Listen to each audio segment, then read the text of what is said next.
Welcome everyone to a new episode of the Xugler's in Climate Founder Series. And today my guest is Luke Ackerknecht. He's the CEO and co-founder of Alphagrid. Welcome, Luke.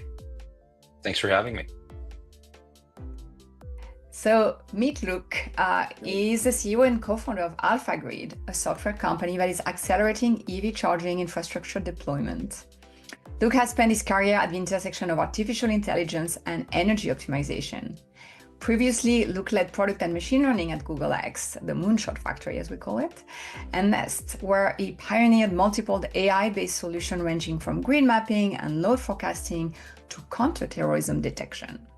He holds an MS in computer science from Georgia Tech and an MPA and BS in environmental economics from Cornell University. Welcome, Luke. Thanks for having me. Excited to chat. Yeah, so I think I'm just going to stop the deck now so you and I can just have a nice chat. And obviously, there's a lot of intrigue in just your bio. So I want just to understand a bit more, what's your journey? What's your personal story? Because climate is not something you joined recently. I think it's a long, long time. I think that was part of your life. So can you tell us a bit more about that? 100%. So I'm from a small town in upstate New York, and I've always loved nature. There's not much to do except be outside. So I think my love for the environment was engineered early in my brain. And as a teenager, I would read the IPCC reports, which is maybe not a normal thing to do in the early 2000s. And I was pretty alarmed by all of the research, and it seemed like someone should do something about climate change. I wasn't sure what exactly, but I knew that seemed like a huge, problem that I could dedicate my career to. And at first, as a kid, I thought, I wanted to be Al Gore. I wanted to go to DC. I saw Al Gore on television doing an Inconvenient Truth, and I wanted to run the Environmental Protection Agency and maybe help pass climate policies. At the time, cap and trade carbon taxes were very big talking points, and it seemed like a huge way to make impact.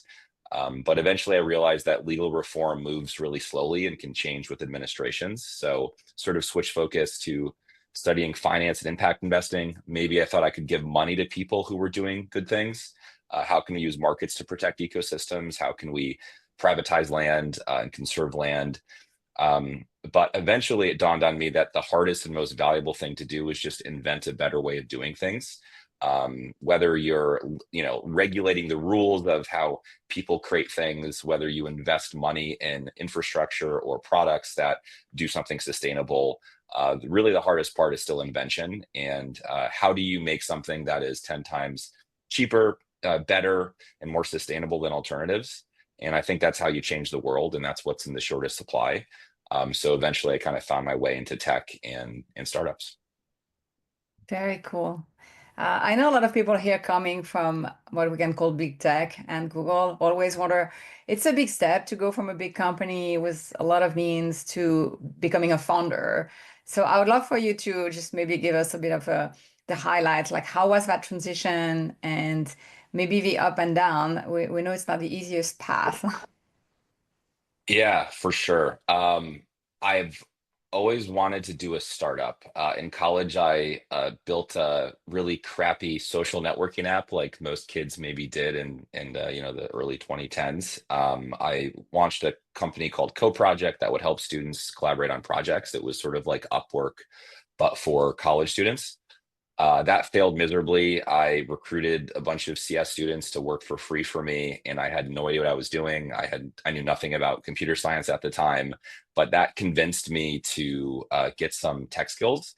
And I just loved the act of creation. So that became a multi-year journey to, work in tech and move to San Francisco and do something in tech. I think Google X was kind of the perfect inflection point for eventually leaving and then doing my own startup.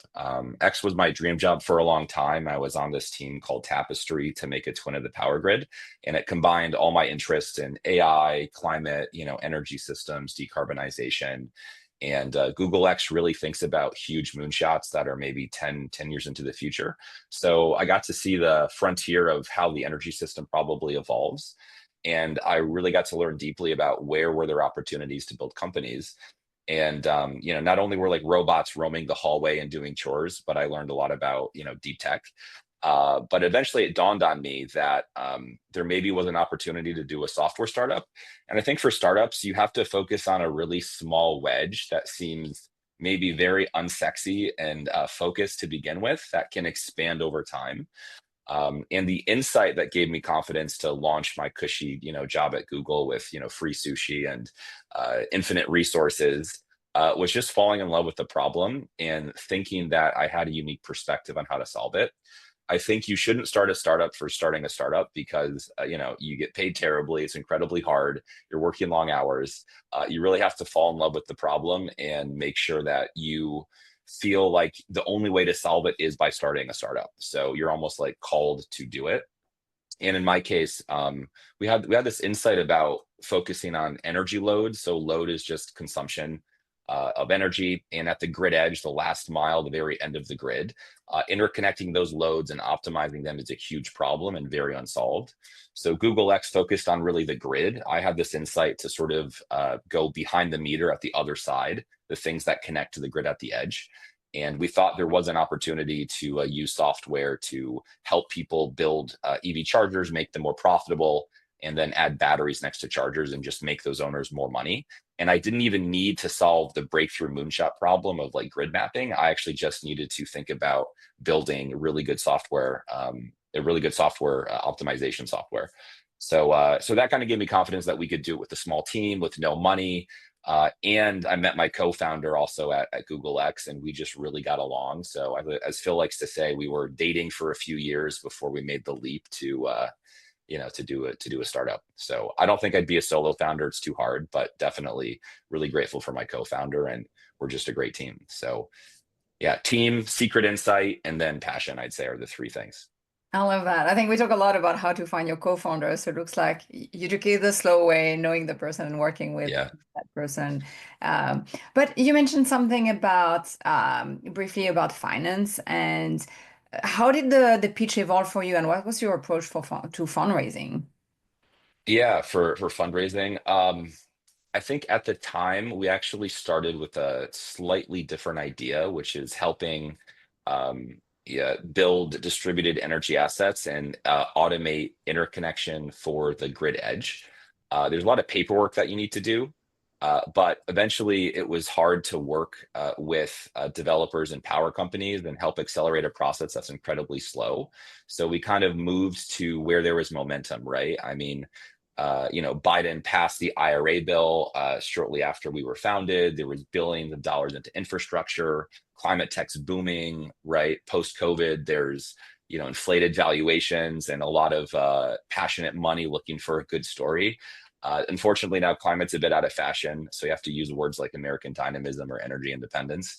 But we really always focused on fundamentals, right? Again, is there a 10 times better way, cheaper, more sustainable way of doing something? Every asset owner needs to make money. How do you make assets more profitable? How can I make my customers more money? Am I solving a huge problem? So I think fundraising, like the way you fundraise, should always focus on fundamentals, and maybe kind of the marketing terms vary a bit. But yeah, I think we had a big vision. We were very audacious. It's a great story for LPs and investors, and it's just based off of fundamental profitability. So focusing our pitch on that, or fundraising pitch, helped us be successful. Um, I'd say just one side point. I've seen some climate companies do really expensive, really crazy things. Think like very expensive carbon sequestration or like nuclear. That's amazing. The principles of those types of stories is definitely sell a moonshot, right? You are doing something risky, and it's okay to basically say there's a 1% chance of this working. It's insanely expensive, but if it works, we'll knock it out of the park, right? You always have to go big or go home, because investors really need to be excited by your mission and believe that if you do win, you will define the category. As some of my current investors say, $1 million a year is a lot closer to zero than a billion. So how do you always think about, making the moonshot, winning the market, going really bold, even if you start with a tiny wedge? Yeah.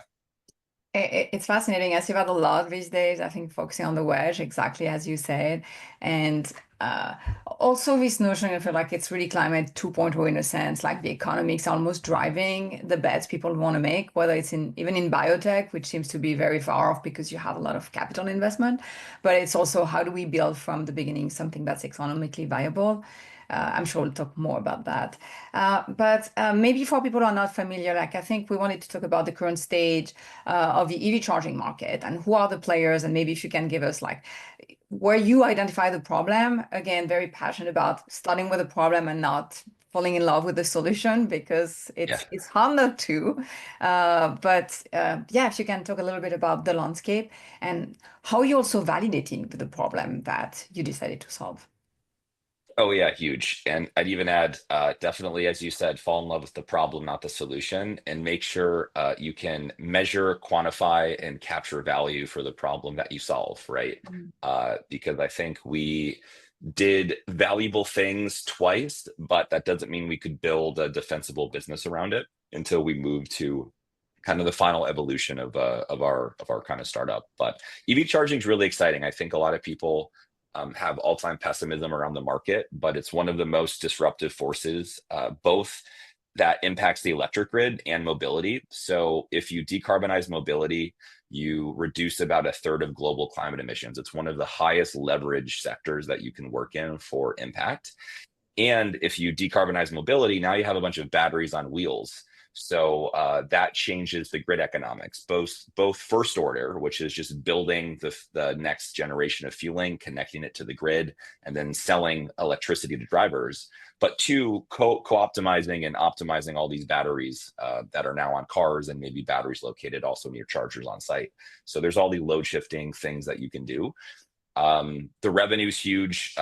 Just in the next few years, about 100 billion a year could be spent across the U.S. and Europe on just charging revenue. That's still a tiny fraction of about a $500 billion spent on gasoline sales domestically today.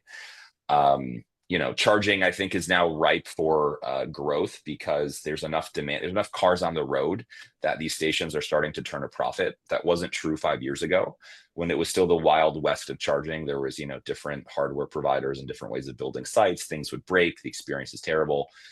So that's kind of changed and call it like charging 2.0. And what excites me about charging is most people don't think this way. Everyone's really stoked about data centers these days.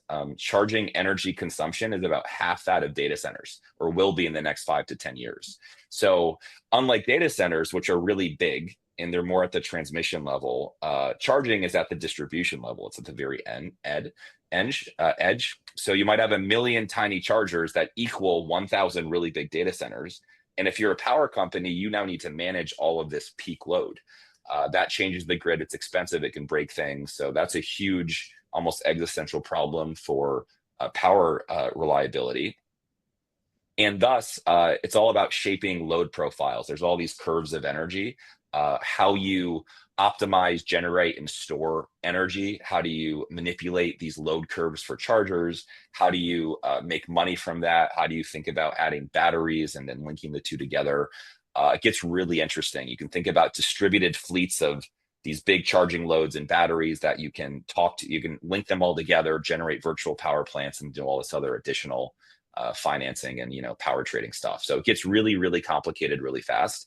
And I think a lot of people don't appreciate how this is really the Trojan horse for, I think, the future of like distributed energy, which is why getting charging right is critical. Again, not just for drivers that want to stop somewhere and charge car and buy EVs that don't suck, but actually have a business that is a grid asset that helps you balance energy and avoid generating dirty fossil fuels upstream.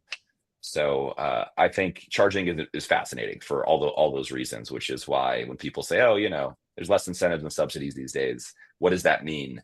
I don't think that actually impacts the long term much. Yeah, actually, that's an interesting point. You started mentioning the Biden IRA and creating some incentives. What's the latest right now? Because I feel like the incentives are still in place, right, for EVs, but there are many major policy changes that are impacting what you're doing and how you're navigating that. Exactly. Yeah, that's a really good point. I'd say that so a very surprising statistic is only about about 1% of chargers that have been built have been subsidized by the federal like the capital that has so far been deployed. Only about 1% of the chargers that we see have been from federal subsidy money, whereas about 99% of the deployment's been from the private sector. So there's a lot of chargers that have been deployed just based off of private companies going and finding land, leasing parking spots, and building infra. Obviously, Tesla does this really well, but there's all these other Tesla-like companies that are building the next wave of fueling. And the rate of deployment is still blocked by the rate in which you can connect these chargers to the grid. So there might not be enough power actually available at a site because the utility like PG&E needs to upgrade the wires and add a transformer to service this new load. Because one fast charger is like 100 houses. So how do you actually pipe enough power to that edge? So that's also a bottleneck. And then third, I think some subsidies going away can be a good thing because that now forces project developers who own and operate these sites to make money. Whereas before, subsidies were only available in low demand areas. So that's good for long-term, accessibility. But short term, you can have all these stranded assets because that doesn't mean there's enough demand to just fundamentally make money from the infrastructure. So now you have to be data driven, you have to be profit focused. You have to think about, being as smart as Tesla when they think about building their network to make the asset class stand on its own. And because of that, I think a lot of these private equity investors are chasing yield, but they don't know where to put money to work. Right? There's all these infrastructure funds, energy infrastructure funds, climate funds that want to make a return while doing good. So being data driven and letting these investors chase their yield with stuff that we're building is really helpful for the economy too. So TLDR, you can't hide behind subsidies anymore, and I think that's a good thing on net. And also charging is still global. So, car companies are still selling EVs. China's like 1 in 2 with EV sales. Europe's like 1 in 5. US is 1 in 10. It's the future. Yeah. The world is not moving away. China is building a lot of EVs, and once you drive one, I feel like you only want to drive EVs. But you alluded to data, and we know from your profile you've been working on AI and machine learning. Maybe it would be a good time for you to explain what the platform of AlphaGrid does and how data and AI is being used to help our audience. Sure. Sounds great. So our pitch is really simple. We sell software that controls charging assets and makes the owner 25% more money almost overnight. So think about it like an AI network operator, like autopilot that controls the chargers, sets prices, minimizes energy costs. We do this from the cloud, and then they just make more money. So we make sure they never miss out on a margin again.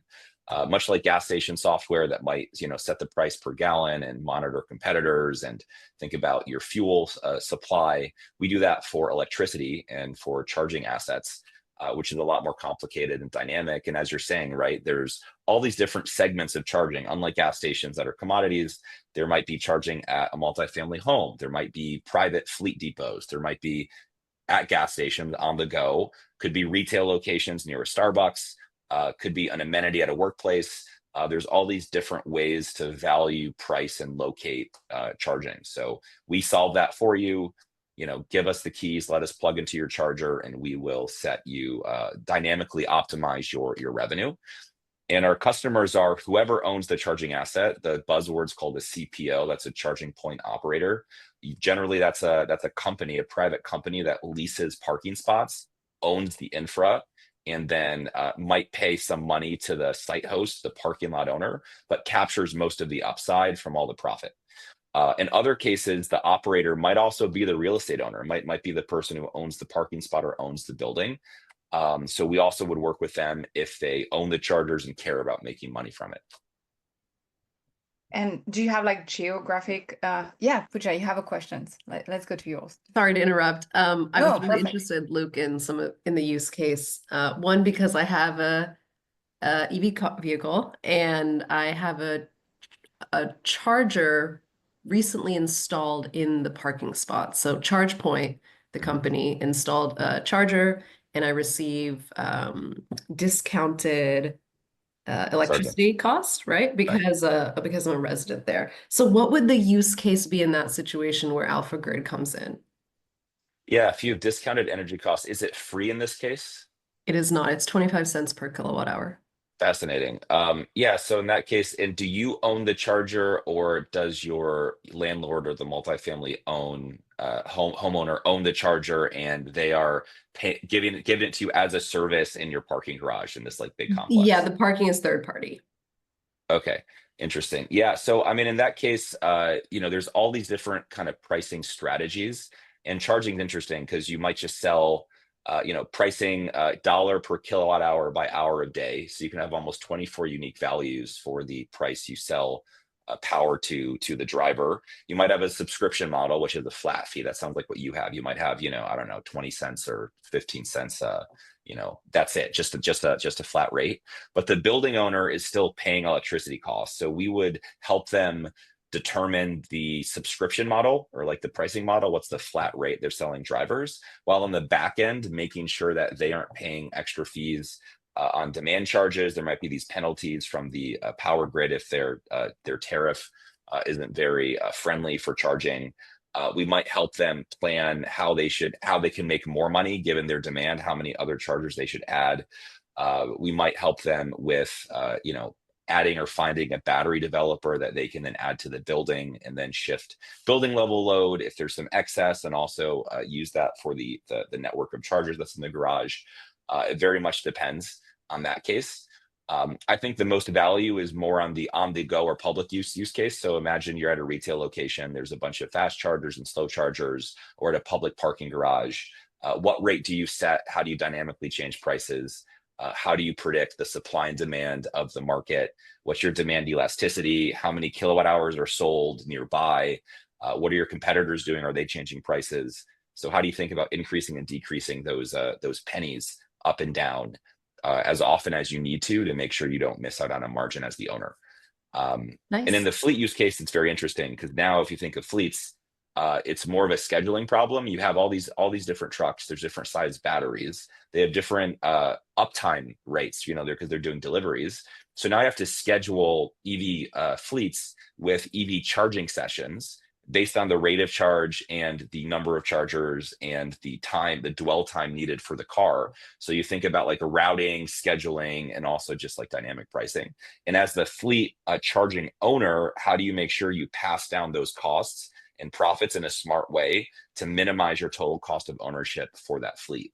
So that becomes, again, a whole different kind of optimization problem based on the use case, but it's still based off of optimizing, controlling, and orchestrating these networks of these assets. Neat. Thank you so much for going into that detailed explanation. I have a follow-up question. That's Yeah, okay. go for it. Yeah. So in my mind, I'm thinking, okay, great. I have an electric vehicle. That's wonderful. But PG&E is still supplying the electricity by burning coal. So do you Yep. all work one step backwards too, in terms of optimizing how the energy is coming in and if that affects the cost? I love where your head's at. That's actually a pretty futuristic requirement for the grid. So from the perspective of a DER, right, distributed energy resource, the power grid is a sink. So you're right. PG&E is the grid, and I can buy power from them for, say, 15 or 20 cents during the day and say 10 cents at night. Where does it come from? I have no idea, right? I have no idea the generation. I don't know if it's dirty. I don't know if it's clean. If it's during the day, it's probably clean because there's solar, panels everywhere, and that generation's clean. During the night, it's probably dirty unless there's a lot of batteries and we load shifted all the clean energy during the day and then stored it in batteries to discharge it at night. The future grid, a lot of people are talking about putting like different prices on the cleanliness of charging. So if you know that charging is clean during the day, maybe the rate the utility charges you could be different. But right now, none of that really exists. So instead, what you want to do as the developer, which is again agnostic to the grid, that's just a source of power for you. You can make a microgrid and add your own solar panels and your own battery near the charger, and then co-optimize the charger, the solar panels, and the battery to make sure that you are discharging power that's clean when you need it. So in that case, I would probably say fill the battery, during the day with a solar that's on site that you own, and discharge it during the night when maybe the grid is more likely to be dirty. That would be one way to kind of make some impact in the short term. But we do need more visibility into like the units of emission generated per kilowatt hour, not just the price per kilowatt hour. And Google actually is doing this for some data centers where they're trying to make not only 100% clean energy, but of all hours of the day, because the time in which you use it also varies. So it gets really complicated. But I love that question because that is something that needs to happen. Thanks, Luke. Look, as you know, PG&E rates, again, EV owner, but also work with a couple nonprofits that have their own facilities that are looking at putting these in. And they're doing as much for public good and access. One case is a church. They're looking at it, maybe doing these. And there's actually been an interesting group that is a collection of churches working in this space. But like, I know the PG&E home rate, it's high during the day and then extraordinarily high in the 4 to 11 period, like off scale anything. Exactly. Yeah, a bit of craziness. So there's clearly a lot of value in having chargers time, but also just being able to store the energy somehow and use it. Exactly. I think I've given up long ago on any notion of home charging to feed back to the grid that'll pay anything, but Exactly. looking at the tangle of operators is actually a set that building owners I think struggle with. Oh, it's huge. Yeah. And, there's also there's like 10,000 unique tariffs across, hundreds of utilities. And not only do you need to think about your on and off peak rate, but you also can buy these demand charges, like these subscription blocks and say, oh, if I generate too much power, I'll buy blocks of power at a discount. But if I go over that, then I have a penalty. In certain countries, like internationally, maybe the cost of electricity is more of a spot market. So you almost have to like make a mini hedge fund to estimate the cost of electricity and minimize your costs.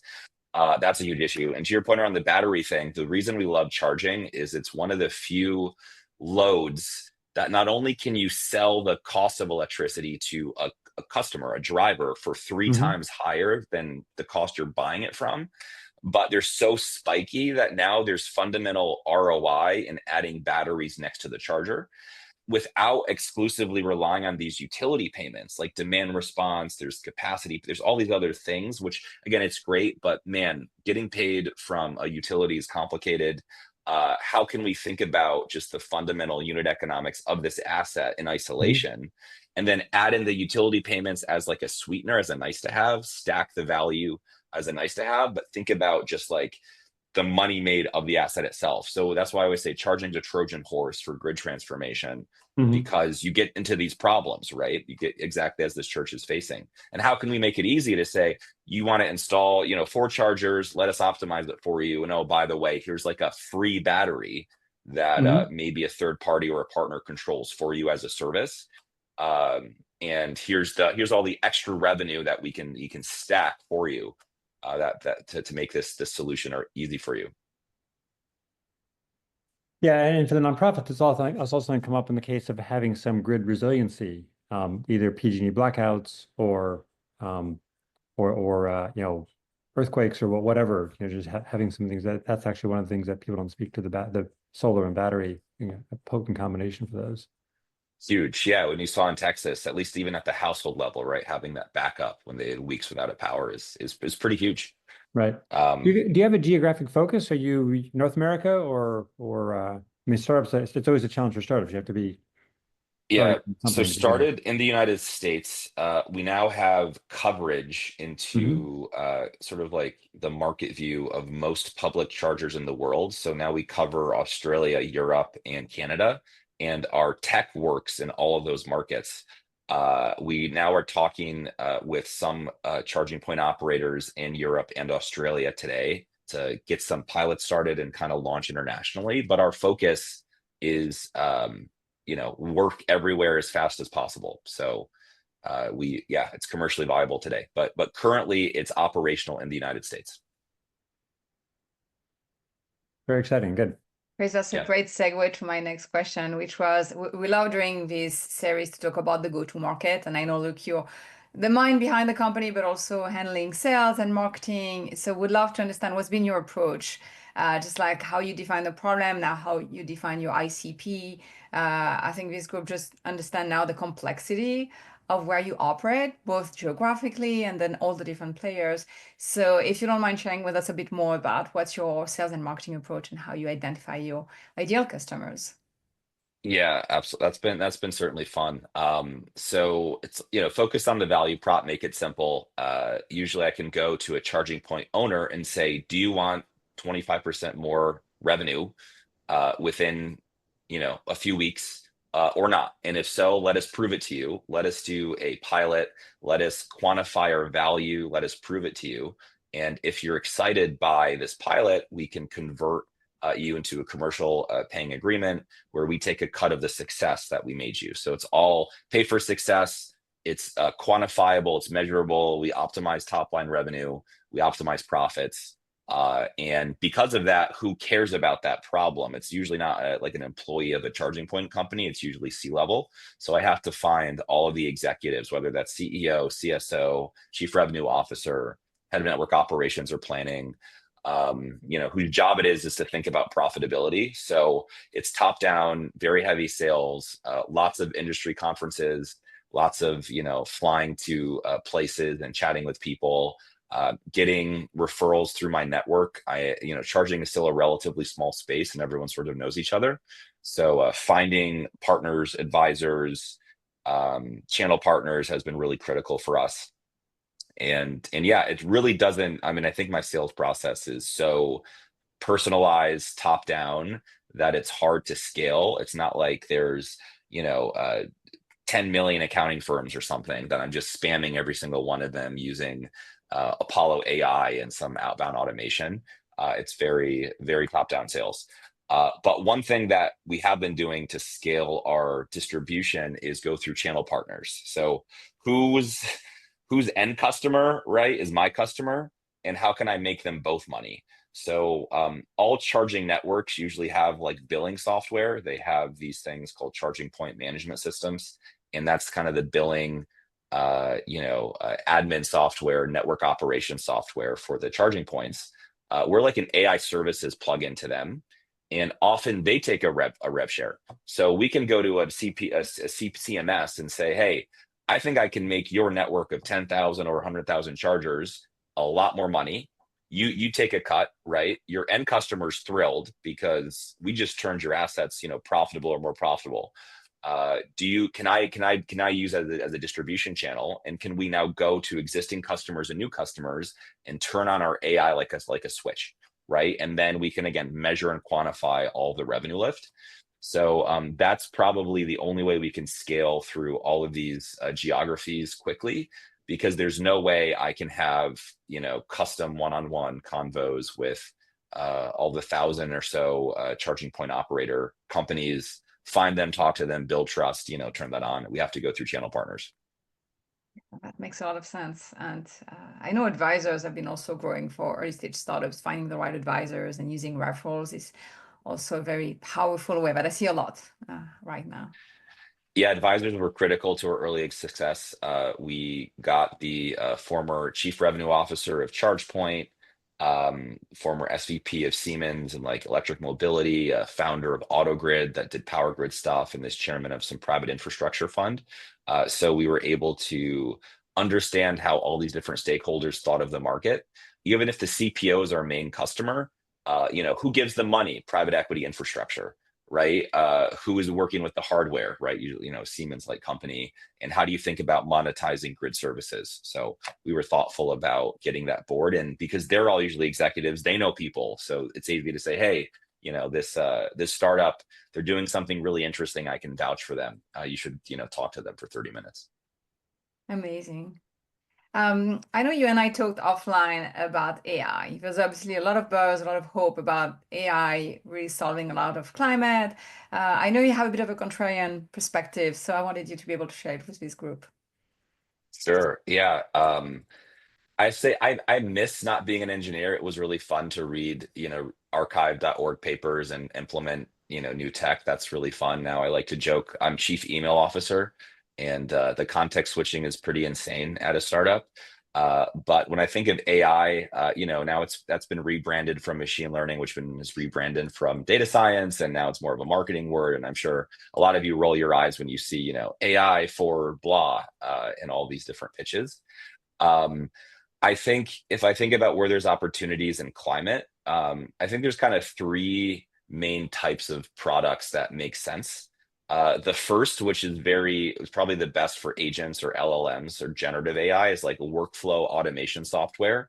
So in climate, there's this whole category of like workflow electrification software. Could be getting permits, analyzing legal documents to make a deal happen.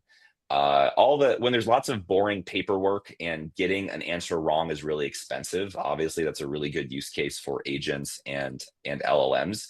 Could be like, scanning building blueprints and figuring out how you can upgrade, materials to make it more sustainable for the building owner. All this like paperwork optimization stuff. So that's very agentic. The second category I think is around risk modeling. To me, that's more forecasting. Insurance and finance are huge segments for climate.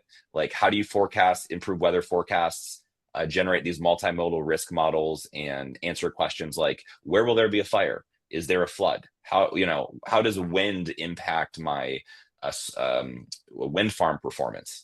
Right? How does that impact insurance premiums? Right? Your customer might be an insurance company because they, don't want to pay out the premium.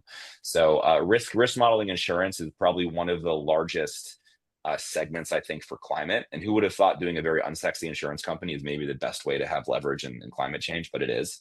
And then the third category is what we do, which is optimization and orchestration. That's more like deep reinforcement learning, not really agent-based. How do you control an asset, turn on autopilot, and then make decisions? Maybe that's turn on and off power, right? Turn the power up, turn the power down, turn the thermostat up, turn the thermostat down, turn charging prices up, turn it down. How do you link networks of these assets together to maybe do other things like make a virtual power plant and do all sorts of bidding? So workflow, risk modeling, and probably optimization are kind of the three buckets of that. And if you really want to do agents, because it's really easy to set up a prototype and everything's kind of a wrapper around some foundation model, I would say focus on switching costs, because I think a lot of people don't like, if you are the trusted partner for your customer's data, it's really unlikely that your customer will switch. So try to be your customer's proprietary data store, and then integrate a bunch of third-party data sets that are also useful. So your customers just pay you, because instead of them paying 10 different subscriptions for 10 different things, you got all the data in one place, and they're storing their proprietary data on your platform. So an example that's not climate-based is Harvey AI. It's like a legal tech AI company. They're doing really, really, really well. They're a legal, agent company for law firms. So their main secret is they have a data room, right? The data room. Where's all the legal docs? All the confidential stuff. If you are trusted with all these legal docs, you're probably not going to switch, because now you're compliant. You went through the risk stuff. You sold the CEO. That is a really sticky business. And then they have all this third-party data like case law, all these like court case reviewings, all in one place. Again, otherwise the law firm's buying a bunch of subscriptions to a bunch of different software, and they own the UX. They own the Google search bar for law that all the lawyers are typing in tasks. So now they also own the workflow. And once you're trusted, now they're basically a good brand. They're the IBM of law, because no one's going to fire you for using Harvey, because if that's what everybody else is using, then why wouldn't I? I'm not going to go to a startup. I'm going to go to the winner, right? So that's a great playbook for like climate workflow electrification software or stuff with documents, because they kind of own the customer data. They enhance it with third-party data. They win in the brand, and they own the interface. So now they don't care who wins. If OpenAI and Google slug it out for foundation model, who cares? They can just swap the backend out, right? Who cares about the compute side? I don't care, because they're just going to buy whatever's the cheapest cost per query too. That's a great business. So if you're doing climate and you really want to do agents, I think thinking about that like archetype as a successful business is really helpful. I love which that. is What a what we perfect don't do. We conversation. don't do Yeah. that. Yeah, we do optimization and pricing. Yeah. But as we reach the last stretch of our conversation, actually, I wanted to ask you for people who are thinking about making a career transition, and obviously AI is a skill that's really important. Like, how would you recommend people to maybe think about climate in general, and what skills do you think are really critical to build right now? Yeah, I think if looking for like a career change or if you want to get into climate, I think just follow your curiosity, like read stuff, fall in love with the problem, ask lots of questions. Climate change is such a huge space that covers virtually every industry. It's really hard to reason about climate as like a one thing because it's like a thousand small things. Like maybe you really like, I don't know, foundation models for geospatial analysis, so really the product is selling weather data, right, to insurance companies, or quantifying emission impacts, right? But so just go deep into insurance and climate risk and, you know, deep tech and all that stuff if you want to. So just follow your curiosity and read stuff. If you want to build a skill, I don't think you should waste your time learning to code or even much about machine learning. I think the harder thing to do is just try to build and sell something from scratch. So ideally, a person you have a problem that you have personally. And to me, it seems like English is becoming a programming language. So that means you don't really need to learn Python if you're not already an engineer. So just get good at rapid prototyping. Use Replit or some other, you know, no code or low code app these days to spin up some tiny app, because I think jobs over time will be an abstraction higher with agents and co-pilots, right? Engineers are now kind of like product managers. Product managers are more like general business managers or mini CEOs. And what's the hardest thing to do? It's build something people want, right? That they actually want. ML is not really that hard. I mean, it takes some time, I guess, to study it, but the hardest thing to do is just building something people want and rapidly prototyping. And if you can do that even for yourself, you've basically learned product engineering and sales all in one and are now a Swiss Army life for a climate startup. So I would just do the hardest problem first. Yeah. But if you do want to get deep into, you know, machine learning, I think reading actually venture capital blogs or thought leadership pieces are interesting because a lot of these VCs, right, especially kind of the mid level or lower level folks, their whole job is to write thought leadership on some new segment, and they might have a very interesting top down perspective on where value accrues in the market. So Google, like, I don't know, like Bessemer Venture Partners, whatever, strategy blogs, or A16Z, or any of these firms. Sequoia probably has a lot of writing, and just analyze sectors, right? Get kind of the venture perspective on the future of a certain sector. Love it. Yeah, if you have a list of your favorite reading, feel free to share it with us. We'll add it to our resource page. Also, a Sure, big fan of A16Z and their podcast. I feel like they do a really good job explaining they American do. dynamism, include as you mentioned at American the dynamism. beginning. I think Yeah, they carved the term. But Veronique, yes, can I Raymond, jump in with a quick question before please. the time runs out? I may not be able to sleep if I don't get the answer. So no. just a quick technical Please. question. Sorry, I can't turn on my camera. But a couple of things. Many people are into EVs and EV charging because of the climate change impact. Uh, are you using the amount of recyclable energy available on the grid as some kind of a signal to drive the optimization rather than just profitability? So that's one side. On the other side, on the consumer demand side, your elasticity obviously depends on how quickly you can transmit the pricing information to your consumers. Are you working on that aspect? So if you can respond to those two really quickly, I'm sorry. For sure. Yeah, sorry, what was the first part about the grid side? I think I On the grid missed the side, question. the amount of renewable energy that is in the grid, does that drive Yeah. your pricing decision, or does the price of the actual, fossil fuel electricity is probably even cheaper in some places. So I don't know whether profitability Yeah. is necessarily a good signal for Yeah. climate change metrics. Yeah, I love that question. From our perspective, right, it's like a big optimization equation. So optimize, you know, metric, say profitability, subject to constraints. Maybe that constraint can be, you know, don't change prices more than 5% day over day, or don't emit more than this many units of carbon based on the carbon equivalent emissions per kilowatt hour of power that you buy by hour of day. So there's different ways to kind of engineer that optimization problem. Our system is pretty agnostic to the parameters of the constraints. As long as the customer wants us to configure it, we can just say, optimize X subject to constraints. Today, we don't have those signals of carbon intensity of grid emissions in the platform. That's helpful. Usually, I think that's more so on the wholesale power market side, but because the main source of power for most chargers is the utility, it's like PG&E. If PG&E has that data, then that's something that we can, optimize. But generally, the charging owner is buying power from PG&E's tariff, and it's whatever rate that actually sets.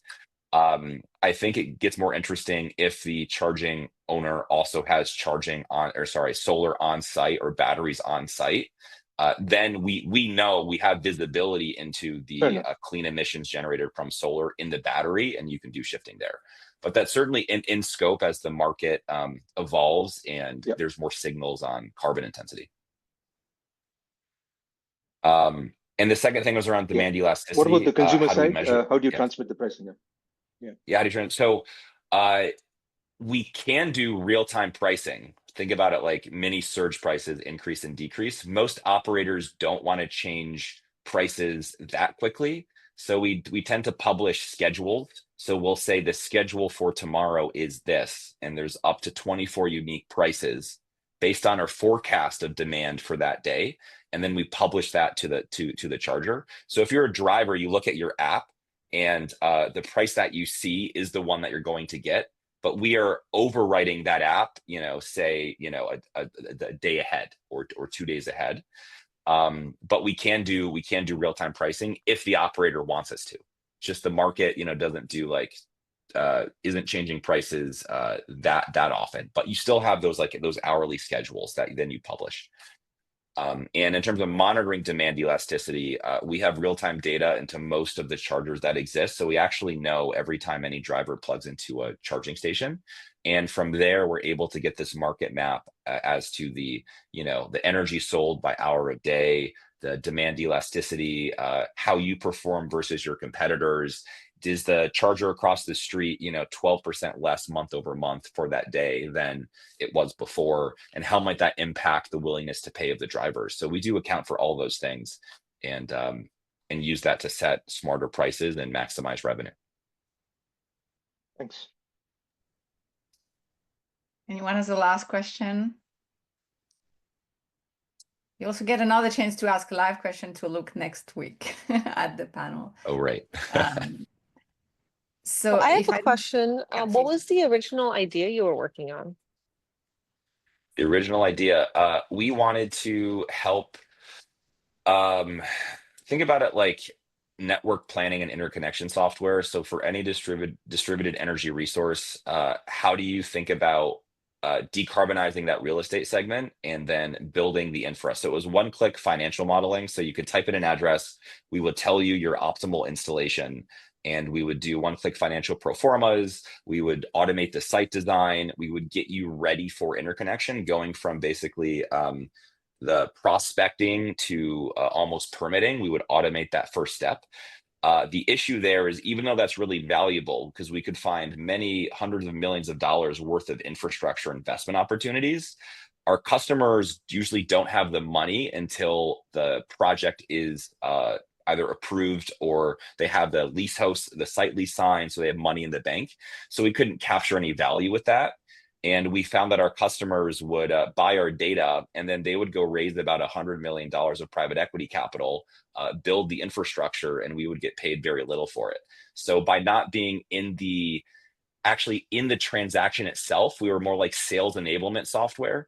That was just not a good business again, very good for our customers, but very bad for value capture. So we sort of focused instead on helping them with existing operations and existing charging transactions instead of more planning and site selection. And that said, though, there's a good segue into financing. Unfortunately, there's no debt market for charging, so there's really no way to originate financing for projects. Even if you had this perfect pro forma that says this is where there's money to be made, Generally, the developer still needs to take the risk and then raise equity money. But I do think in the future, we'll see the market evolve more like the solar market, where there's all these mature debt-based and insurance financing platforms that can actually underwrite and model the risk of installing solar panels. And then you can actually go and say, I want to buy a solar install, someone pay for it, right? I can now go to a bank and insurance and they'll do that. But for charging, that just doesn't exist. No one knows how to quantify and measure utilization risk. But that's how you unlock like hundreds of billions of financing, is if you can invert that risk model. So, last question, look, how can this community help you? Anyone who owns or operates charging infrastructure, let me know, right? We don't do residential, but if you know real estate companies or charging point operators that want to make money from this, let me know. We're also just started raising our second round of venture. So we're looking for investors or angel investments if you want to participate. And we're also always open to hiring the right candidates. So if you want to work with us, let me know.